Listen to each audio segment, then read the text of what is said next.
Baik pemirsa JTV yang dirahmati Allah, Allah Subhanahu wa taala menciptakan manusia diberi akal. Kalau tidak diberi akal, kita sama dengan hewan. Karena kita diberi akal, maka para mantek, ilmu mantek kita disebut dengan hayawanun natif. Jadi hewan yang diberi akal.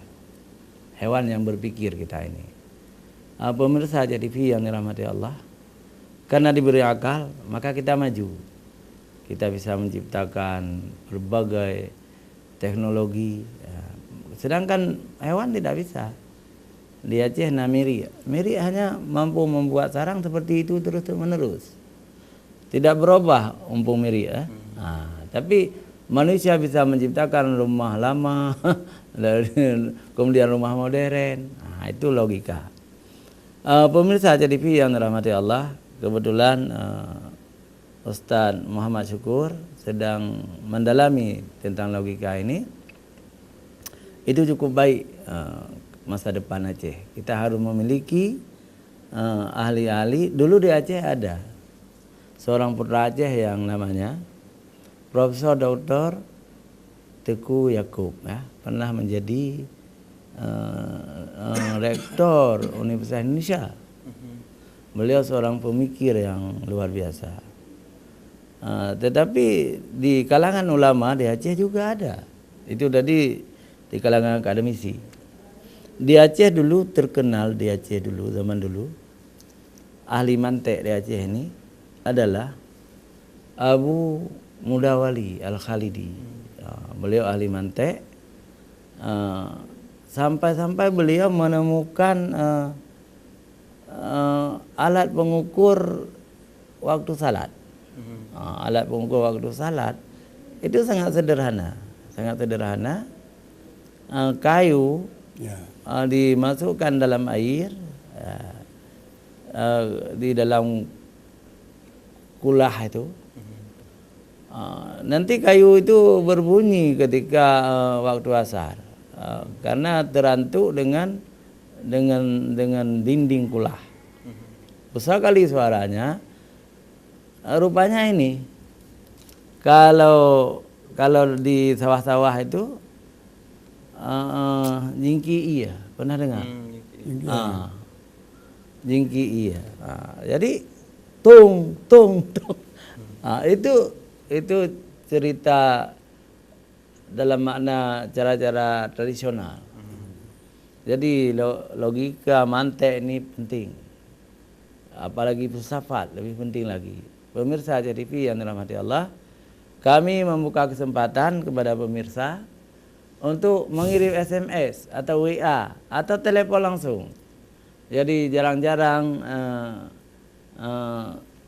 Ustadz kita ini pulang ke Aceh karena beliau menetap di Teheran, di Republik Islam Iran. Ya, sudah berapa tahun, Ustaz? Sekitar 5 tahun. 5 tahun. Memang beliau sengaja malam-malamakan supaya bisa bahasa Iran, banyak ilmu di situ. Kalau beliau tempuh secepatnya mungkin cepat pulang.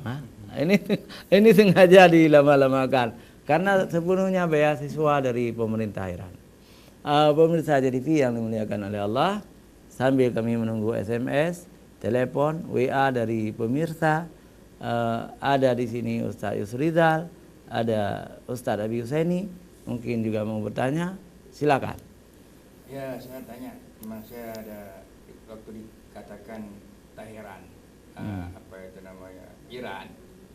Saya berpikir begini, mengapa kok misalnya di sana itu pakaiannya itu hitam seperti saya ini? Biasanya ke tempat-tempat itu kan putih, pakaian putih.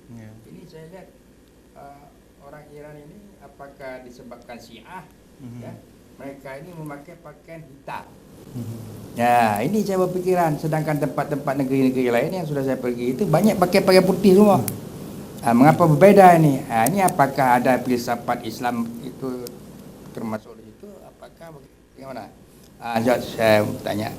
Bagus sekali, terima kasih. Silakan Ustaz menjawabnya. Bismillahirrahmanirrahim. Sebenarnya ini lebih kepada budaya dan bisa jadi ada hubungannya dengan pemahaman agama misalnya.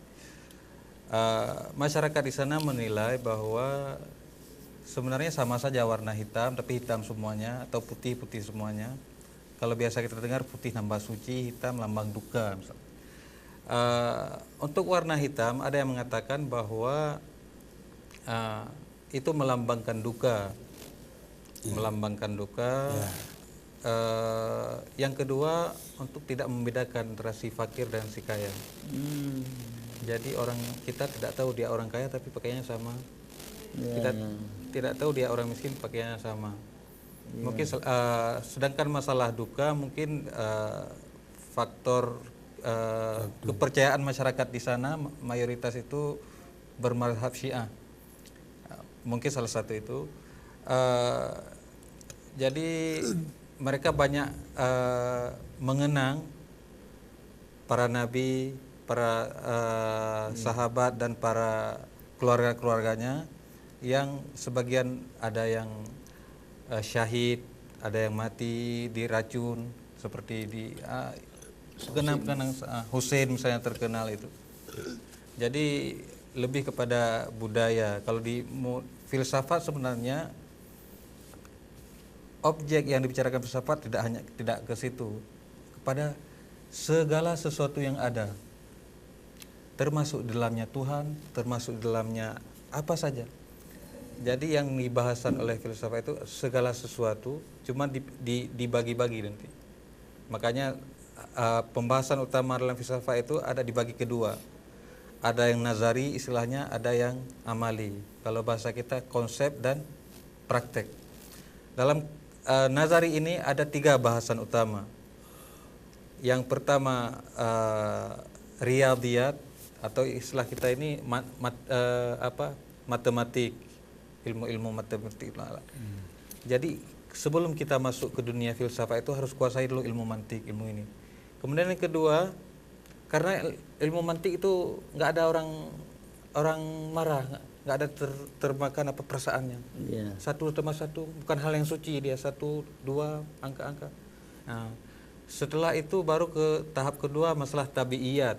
Kalau istilah sekarang mungkin ilmu kimia, fisika dan begitu. Jadi apa itu kimia? Pembahasan tentang materi apa saja. Nah, pohon, gunung itu materi.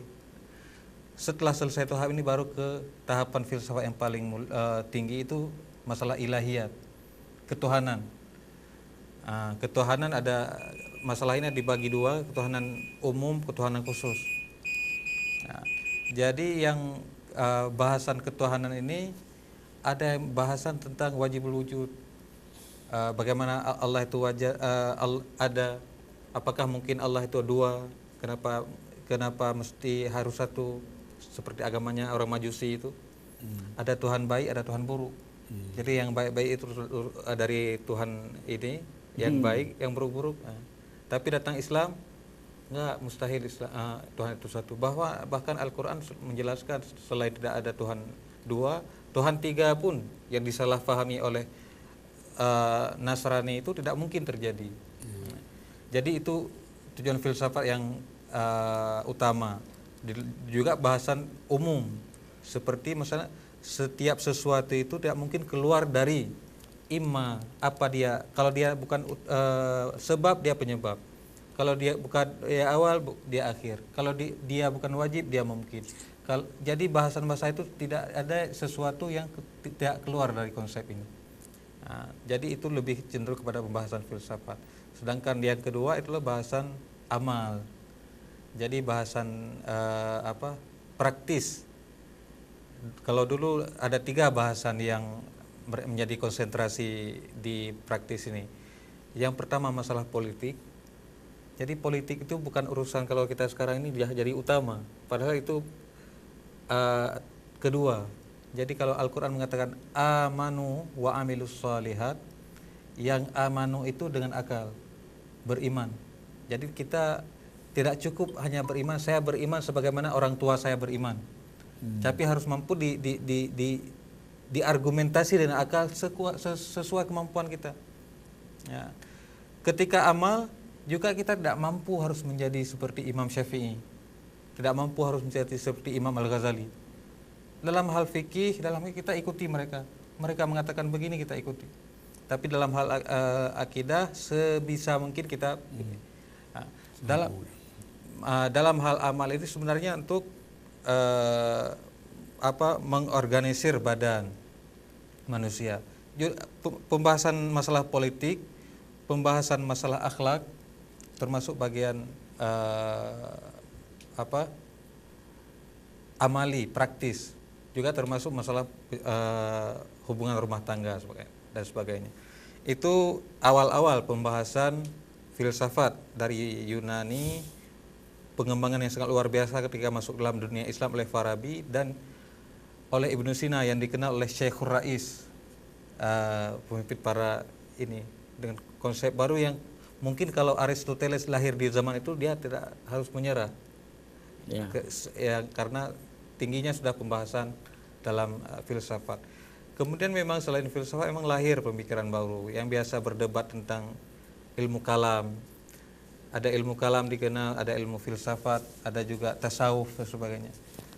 Jadi ilmu kalam sendiri itu berbeda dengan filsafat, dan tasawuf itu juga berbeda dengan ini. Dan semuanya ingin mencapai Tuhan. Ya baik dulu mungkin ya. Abi sangat ingin sekali ini bertanya. Silakan Abi. Terima kasih Ustaz. Begini Ustaz Ananda. Saya ingin menanyakan beberapa masalah. Pertama masalah yang kita kerjakan sehari-hari. Bagaimana perkembangan di tempat Ananda menuntut ilmu tahiran? Contoh misalnya perkembangan masalah menyalahkan suatu kelompok dan kelompok lain. Apakah di sana ada seperti kita ada Aceh, khususnya di umumnya di Indonesia? Itu yang pertama. Yang kedua, ada istilah bahasa orang Aceh sering saya dengar. Ini ada hubungan dengan perkembangan mentera binatang dari manusia dari akhlak.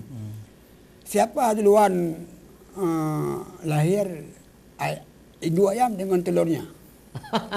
Itu sering diperbincangkan orang Aceh. Jadi ada dua pertanyaan Ustaz. Iya. Terima kasih Ustaz. Ya bagus sekali ya. Terima kasih. Bismillahirrahmanirrahim. Saya lebih tertarik sebenarnya pertanyaan kedua. Siapa duluan telur dengan induknya? Untuk pertanyaan pertama, masalah kelompok-kelompok itu, kita membenarkan kelompok itu, kita membenarkan. Sebenarnya itu bukan hal yang menarik untuk dikaji, karena hari ini yang masalahnya semua mengklaim dirinya yang benar. Ya. Nah, tapi seharusnya itu harus menjadi lahan pemikiran orang-orang yang alim, bukan jadi lahan pemikiran kita orang awam sehingga terjadi pertengkaran yang tidak seharusnya. Jadi kalau di tingkat awam mungkin lumrah, di mana saya ada seperti itu. Ini benar, itu salah, ini benar. Yang menjadi seharusnya jadi pembicaraan, apa itu yang benar? Apa arti kebenaran? Bagaimana kita cara mengenal kebenaran? Setelah kebenaran itu ada, apakah kebenaran versi dia atau versi ini atau versi si C? Jadi kebenaran yang sebenarnya itu adalah kebenaran yang benarnya itu pada dirinya sendiri tanpa campur tangan orang lain. Jadi benar adanya. Seperti bahwa alam ini baharu, alam ini hadis. Itu nggak ada urusan kita manusia. Itu benar. Seperti 1 tambah 1 2. Apakah ada kerjasama manusia? Jin manusia nggak ada. Jadi itu kebenaran. Ketika kebenaran, inilah yang jadi persoalan. Persoalan kita berdebat tanpa timbangan. Jadi contoh sederhana misalnya kita masuk ke ruangan ini masih mesti berdebat bahwa ruangan ini panjangnya 10 meter. Oh bukan, 8 meter. Bukan 10 meter. Itu nggak akan selesai. Jadi jalan keluarnya apa? Kita ambil mizan. Kita ambil meter. Jadi kita oh ternyata 9 meter. Jadi semua harus berpegang pada meter. Nah, masalahnya hari ini orang berpegang pada timbangan itu pada hal-hal yang materi. Beli gula, beli ini, beli apa di pasar. Tapi dalam hal berpikir itu yang seharusnya. Berpikir itu ada kaedahnya. Ada tata kelolanya, ada cara-caranya yang sudah diatur dalam ilmu mantik itu lebih utama. Jadi tidak semua yang kita pikir itu benar. Makanya kita harus mengikuti kaidah-kaidah. Itu yang pertama. Yang kedua, masalah telur sama induknya. Sebenarnya terlepas penjelasan yang banyak di masyarakat kita, tapi itu berkaitan dengan dalil yang saya sebutkan tadi. Dalil kita, Aristoteles menyebutkan bagaimana Aristoteles menggapai Tuhan, mengenal Tuhan, bagaimana para Muslim seperti Ibnu Sina, Farabi dan para pemikir lainnya, Fakhrur Razi, Al-Ghazali, bagaimana cara mengenal Tuhan. Jadi salah satu dalil yang mereka gunakan adalah kemustahilan tasalsul atau kemustahilan daur. Yang telur sama anak telur ini, sama ayamnya itu bukan tasalsul namanya, tapi daur. Daur itu istilah bahasa Arab, bahasa Indonesianya mungkin daur juga. Jadi sesuatu yang berputar pada dirinya sendiri. Jadi kalau A ditanya, A itu dari mana? A dari B. B dari mana? B dari C. C dari mana? C dari A. Jadi berputar-putar, itu tidak mungkin diterima. Jadi kalau mustahil itu, seperti telur. Telur tidak mungkin ada tanpa ayam. Dan ayam tidak mungkin ada tanpa telur. Dan itu namanya istilah daur, mustahil. Jadi harus diputuskan apa saja misalnya. Duluan telur, ya harus berhenti di situ. Kalau tidak berhenti, tidak ada namanya telur dan ayam. Jadi harus berhenti pada seperti manusia ini. Saya dari ayah saya dari ayah saya dari ayah saya. Kalau tidak berhenti itu kita juga tidak ada. Karena terus bertanya kita. Makanya harus berhenti. Harus berhenti kepada satu titik. Seperti Aristoteles kan, harus berhenti kepada penggerak yang tidak bergerak. Begitu juga telur. Harus berhenti terserah pada telur atau pada ayamnya. Ya. Yang mesti harus ada itu. Ya, saya tambah sedikit ya. Ternyata teka-teki yang sangat berkembang dalam masyarakat Aceh itu, siapa lebih tua telur dengan ayam? Ternyata Al-Quran menjawabnya. Lebih tua ayam. Kenapa lebih tua ayam?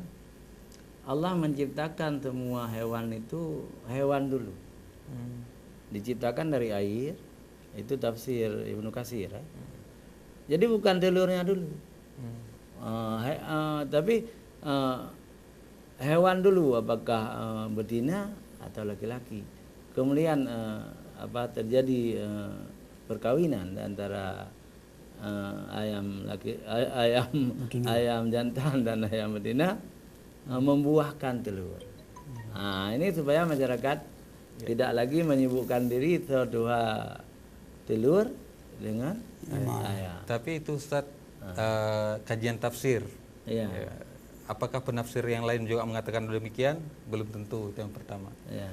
Yang kedua, ingin saya katakan bahwa objek kajian filsafat itu berbeda dengan objek kajian para mufassir.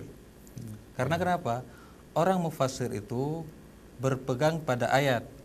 Sebagian mereka melihat ayat itu menafsirkan secara zahir, sebagian merujuk kepada asbabun nuzul, sebagian merujuk kepada riwayat tentang ayat ini. Sedangkan filsafat itu tidak menggunakan ayat sebagai penunjang dalil. Jadi oleh filsafat menggunakan akal bagaimana menganalisis sesuatu itu. Seperti ayam dan telur, dia menganalisis tidak mungkin ada itu kalau tidak berhenti pada satu titik. Makanya objek kajian yang dibahas filsafat itu tentang alam misalnya. Alam, jadi misalnya yang pertama ada ini di alam luar, arti alam luar ini bukan alam zihni kita, bukan alam kepala kita, konsep kita, tapi alam luar ini Tuhan. Dari Tuhan lahir yang menciptakan yang lain. Menciptakan akal yang dia sebut Nur Muhammad. Dari akal itu terciptakan yang nafs, jiwa. Beda akal dengan nafs juga ada. Misalnya jiwa itu berkaitan langsung dengan materi. Dari itu diciptakan planet-planet. Kalau orang dulu dikatakan 9 planet. Terserah. Yang penting kalau planet 9 berarti akalnya 10. Sehingga dari planet itu jadi penjelasan filsafat yang ingin saya katakan bahwa panjang. Dari planet itu lahirlah 3 makhluk misalnya, tumbuhan, binatang dan kayak tembaga itu emas dan sebagainya. Sebaik-baik tumbuhan dikatakan ada yang mengatakan kurma, sebaik-baik dilanjutkan lagi. Ya pemirsa TV, menarik sekali tentang filsafat dan logika. Jangan kemana-mana, kita kembali setelah jeda iklan berikut.